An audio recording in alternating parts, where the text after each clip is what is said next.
누가복음 12장 49절부터 59절까지 보겠습니다. 49절부터 59절 함께 봉독하도록 합니다. 시작. 내가 불을 땅에 던지러 왔노니 이 불이 이미 붙었으면 내가 무엇을 원하리요. 나는 받을 세례가 있으니 그것이 이루어지기까지 나의 답답함이 어떠하겠느냐. 내가 세상에서 화평을 주려고 온 줄로 아느냐. 내가 너희에게 이르노니 아니라 도리어 분쟁하게 하려 함이로라. 이후부터 한 집에 5사람이 있어 분쟁하되 셋이 둘과 둘이 셋과 하리니 아버지가 아들과 아들이 아버지와 어머니가 딸과 딸이 어머니와 시어머니가 며느리와 며느리가 시어머니와 분쟁하리라 하시니라. 또 우리에게 이르시되 너희가 구름이 서쪽에 있는 것을 보면 곧 말하기를 소나기가 오리라 하나 과연 그러하고 남풍이 부는 것을 보면 말하기를 심히 더우리라 하나니 과연 그러하니라. 외식하는 자여 너희가 천지의 기상은 분간할 줄 알면서 어찌 이 시대는 분간하지 못하느냐. 또 어찌하여 옳은 것을 스스로 판단하지 아니하느냐. 내가 너를 고발하는 자와 함께 법관에게 갈 때에 길에서 화해하기를 힘쓰라. 그가 너를 재판장에게 끌어가고 재판장이 너를 옥졸에게 넘겨주어 옥졸이 옥에 가둘까 염려하라. 내게 이르노니 한 푼이라도 남김이 없이 갚지 아니하고서는 결코 거기서 나오지 못하리라 하시니라. 아멘.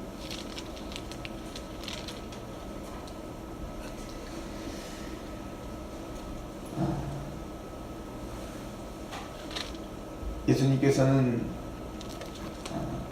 이스라엘에게 또 바리새인과 서기관들 또 제자들에게 사실은 모두를 염두하시면서 사실 가르침을 주고 있습니다.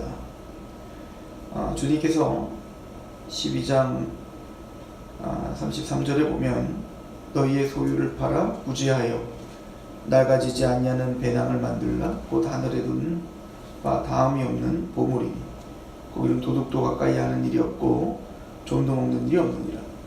구제에 대한 이야기를 하십니다. 사실은 이 구제라고 하는 것은 믿음의 열매로서 굉장히 중요하게 여기는 것 중에 하나죠. 베드로 사도도 하나님과의 믿음을 이야기하면서 그 믿음의 지식을 지식의 덕에 인내에 경건을, 경건에 형제 우애에 사랑을 더하라. 그러니까 믿음이라고 하는 것이 어떻게 사랑의 열매를 맺는지를 설명을 하고 그 사랑이라고 하는 것의 열매가 바로 구제인 거죠. 그러니까 하나님께서는 하나님의 백성들 우리를 만드시고 또 우리에게 주신 사명이라고 하는 것은 어찌 보면 하나님과의 관계 속에서 하나님을 경배하고 하나님을 신뢰하고 하나님을 사랑하는 겁니다. 그리고 그것이 당연히 보여주는 형제들로 하여금 그것이 발현되고 또 사랑으로 열매를 맺는 것, 이것이 원래 하나님과 우리 인간과의 올바른 관계 속에서의 하나님의 형상의 관계가 있는 하나님의 사람들의 마땅한 그 균형이라고 하겠죠. 근데 이게 깨진 게 이제 아담이 타락을 하고 죄로 말미암아 내 뼈 중에 뼈요 살 중에 살이라고 그렇게 사랑했던 그 하와의 균열이 생긴 거였습니다. 그래서 이제는 그 여인의 탓을 하게 되죠. 그러니까 하나님과의 관계가 깨져버리니까 수평적인 사랑과의 관계가 깨져버리는, 그 대표적인 게 바로 가인이었던 거예요. 하나님과의 관계가 깨지니 첫 번째는 뭐예요? 예배가 깨져버리는 겁니다. 그러니까 하나님이 받을 수 없는 제사를 드리는 거죠. 그리고는 그 하나님과의 관계가 깨지니 그것은 이제는 탐욕스러운 이기적인 욕망 가운데 사로잡힌 자가 되었고 그것이 아벨을 쳐 죽이는 열매로 드러나게 되죠. 그러면 다시 우리가 구원을 받는다는 건 뭡니까? 이걸 예수님은 그 율법을, 어떤 율법을 지켜야 됩니까? 어떤 율법이 가장 큽니까? 라고 말할 때 주님께서 하나님과의 우리 관계를 가장 핵심적인 것으로 정리하죠. 마음을 다하고 뜻을 다하고 목숨을 다하고 너희 하나님을 사랑하라. 그리고 내 이웃을 내 몸처럼 사랑하라. 그러니까 하나님과의 관계와 그 이웃과의 관계를 통해 하나님 그 올바른 하나님과의 관계 속에 있는다는 것이 뭔지를 우리에게 설명해 주고 있는 거예요. 즉 지금 예수님께서 지금 구제에 대한 이야기를 하는 것은 이 모든 것을 다 포괄한 이야기다 라고 하는 것을 말씀해 드리려고 하는 것입니다.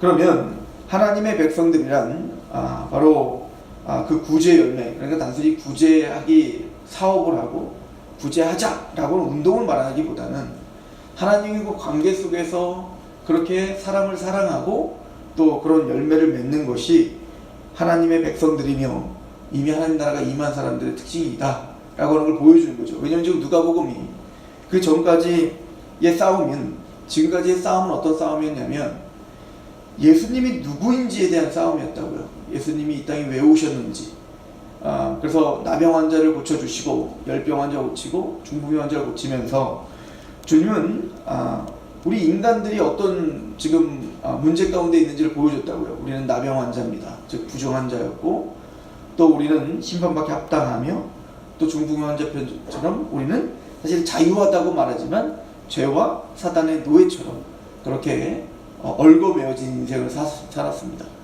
그 왜 그렇습니까? 바로 죄 때문입니다. 그럼 그 죄가 어떻게 우리를 장악하게 되는 거예요? 사탄의 권세 때문에 그렇습니다. 그러니까 예수님은 우리의 영적인 질병, 그 부정함과 또 그 하나님의 심판과 그리고 우리의 그 자유의지를 다시 회복시켜 이제는 보아도 보지 못하고 들어도 못하는 우리의 무지함을 다시 회복시키고 치유하시러 이사야의 예언처럼 오신 겁니다. 그러면은 그 하나님의 나라가 이 땅에 임한다는 게 뭡니까?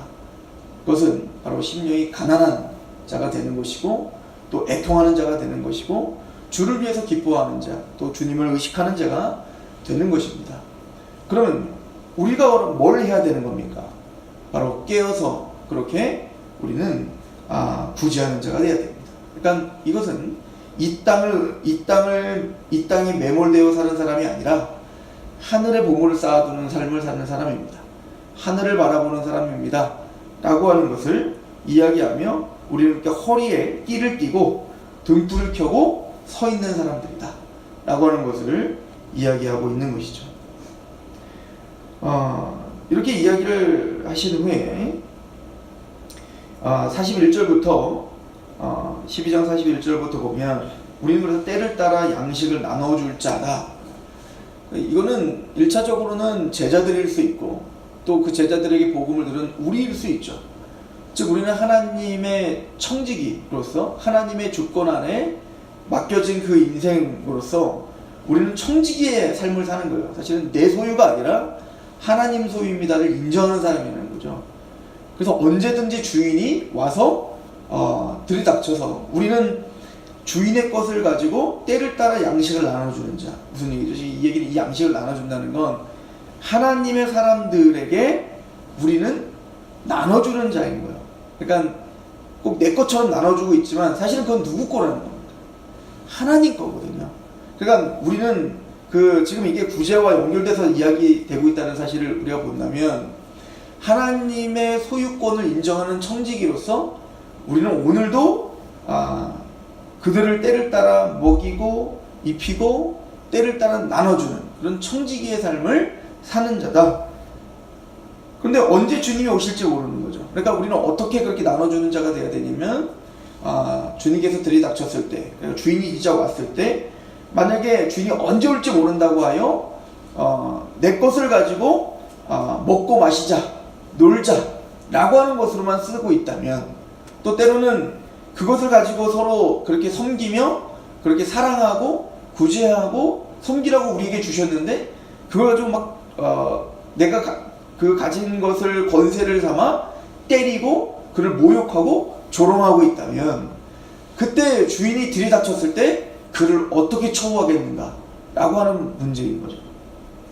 그러므로 사실은 이제 때를 따라 나는 양식은 단순히 제자들이나 우리들만, 성도들 뿐만 아니라 모든 전 인류를 가리켜 이야기하는 것이 맞다라고 하는 것이 합당합니다. 왜냐면 지금 우리 모두는 다 구원받은 사람이건 구원받지 않은 사람이건 사실은 다 때를 따라 양식을 나눠주는 자들인 겁니다.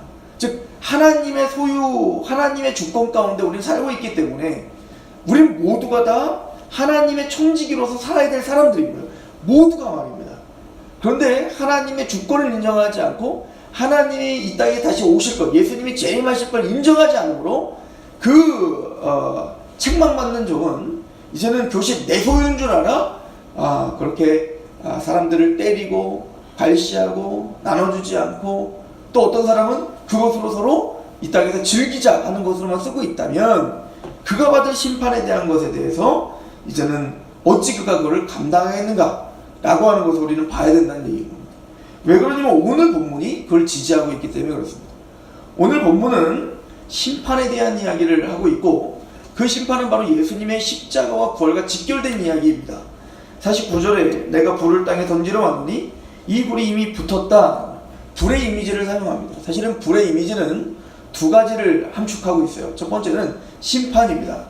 그래서 불은 바로 하나님의 그 심판을 이야기할 때 쓰여지는 이미지입니다. 두 번째는 이 불이라고 하는 것은 소멸하는 불입니다. 즉 우리를 정결케 하는 불입니다.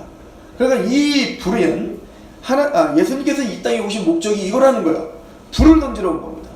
그러니까 그 예수 그리스도를 믿고 그 예수 그리스도로 말미암아 하나님과 그렇게 합당한 그 관계가 회복된 구원받은 하나님의 백성들과 제자들에게는 그 불은 우리를 정결케 하고 구원시키는 불이 되겠죠.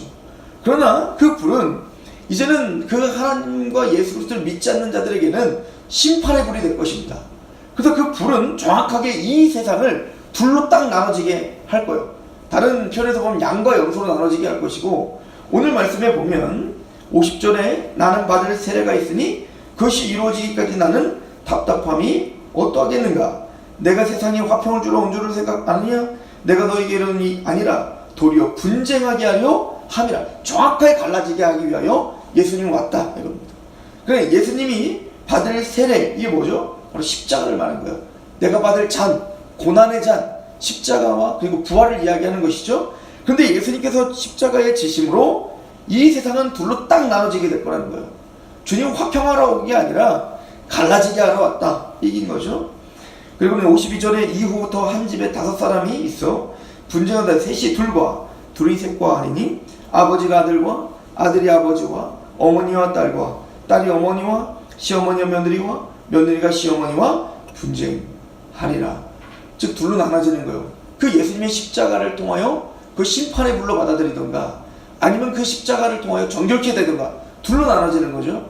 그래서 이것을 예수님이 이제 사도들도 그렇게 이야기를 해요. 너희는 택하신 받은 족속이요 왕같은 제사장이요 소유된 백성이다 라고 이야기를 하면서 예수 그리스도는 우리의 반석이시다. 구원받은 예수님의 십자가, 그것은 우리 구원받은 우리에게는 구원의 반석이 되십니다. 그러나 그 예수 그리스도의 십자가를 받지 않는 사람들, 믿지 않는 사람들은 그 반석은 뭐가 될까요? 깨지게 하는 심판의 돌이다 라고 이야기하는 것과 같은 거예요. 그러니까 요한복음 3장에도 예수 그리스도를 믿는 자에게는 이제는 영생을 얻고 독생자를 주신 그 예수 그리스도 하나님의 사랑을 믿으면 영생이요. 그럼 믿지 않는 사람은 이미 심판을 받은 것이다. 그러니까 예수님은 정확하게 그 예수 그리스도의 십자가로 인하여 정말 불이죠. 심판의 불이 되던가 아니면 정결케 하는 불이 되던가 둘로 딱 나눠지게 되더라 라고 하는 것입니다. 그리고 54절부터 이런 문맥 가운데 또 무리에게 이르되 너희가 구름이 서쪽에서 있는 것을 보면 곧 말하기를 소나기가 오리라 하나니 과연 그러하고 남풍이 부는 것을 보면 말하기를 심히 더우리라 하나니 과연 그러하고 외식하는 자여 너희가 천지의 기상은 분간할 줄 알면서 어찌 이 시대는 분간하지 못하는가. 그러니까 예수님의 십자가의 죽음, 예수님이 이 땅에 오셨음에도 불구하고 그 예수님이 왜 오셨는지를 이해하지 못하고 외식하는 자들은 그 예수님이 이 땅에 오시는 진짜 이유를 깨닫지 못하고 있는 거죠. 예수님 왜 십자가에 죽어야 되는지. 그러니까 이거 누구도 못 깨달아요. 제자들도 못 깨달았잖아요. 그 베드로도 못 깨닫는 거 아닙니까? 내가 죽는다고 했더니 그리하지 마옵소서라고 항변하고 있었던 거 아닙니까? 시대를 구분하지 못하는 겁니다. 그렇게 구약 전체를 통해서 예수님의 그 십자가와 또 이 제사법을 통해서 성전을 통해서 예수님 왜 십자가에 죽어야 되는지, 왜 우리가 화목제물이 필요한지 그렇게 분명히 이야기했지만 시대를 분간하지 못하는 거죠. 그러므로 예수님이 뭐라고 다급하게 이야기합니까? 57절부터 보면 또 어찌하여 옳은 것을 스스로 판단하지 않느냐? 내가 너를 고발하는 자와 함께 법관에 갈 때에 길에서 화해하기를 힘쓰라. 그가 너를 재판장에게 끌어가고 재판장이 너를 옥졸에게 넘겨주어 옥졸이 옥에 가둘까 염려하라. 내게 이르노니 한 푼이라도 남김없이 갚지 아니하고서는 결코 거기서 나오지 못하리라. 그러니까 네가 감옥에 가기 전까지 그 길에 가는 동안에 어떻게 하라는 거예요? 어쨌든 빨리 해결해서 그 감옥에 던져지기 전에 빨리 해결해야 될 거 아닌가. 이거는 다른 말로 말하면 지금이 은혜 받을 만한 때요 구원의 날이라는 겁니다. 그러니까 시대를 빨리 분간하고 너희가 진짜 영원한 지옥에 던져질 때, 그때 이미 예수님께서 구원받은 우리에게 뭐라고 하는 겁니까?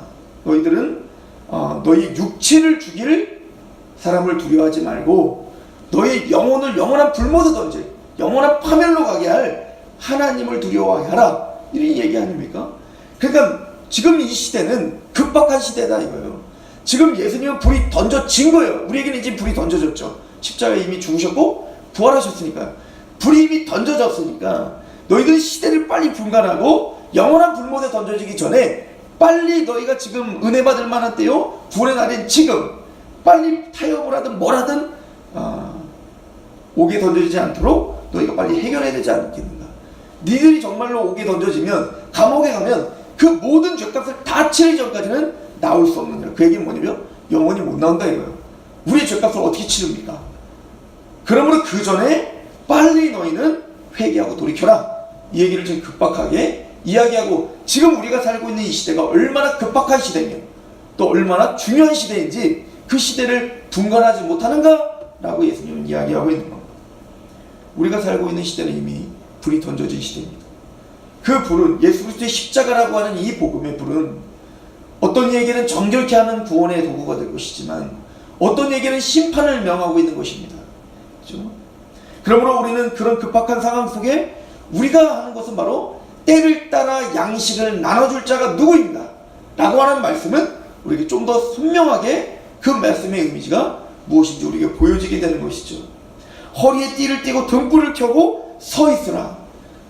눈은 온몸을 밝히는 것인데 눈이 어두우면 그 몸이 어두워진다. 이게 다 지금 예수님이 했던 얘기 아닙니까? 우리는 바로 그 눈이요, 빛처럼 밝히게 해야 되는 눈이며, 우리는 허리를 동이고 오늘도 그 급박한 시대를 알고 있는 자로서 때를 따라 양식을 힘있게 나눠주는 자가 되어야 된다. 이것이 어찌 보면은 들을 귀 있는 자가 듣는 메시지가 되겠죠. 맞습니다. 오늘 하루 살아가는 오늘 하루는 어떤 이에게는 다시는 오지 못할 하루일 수 있습니다.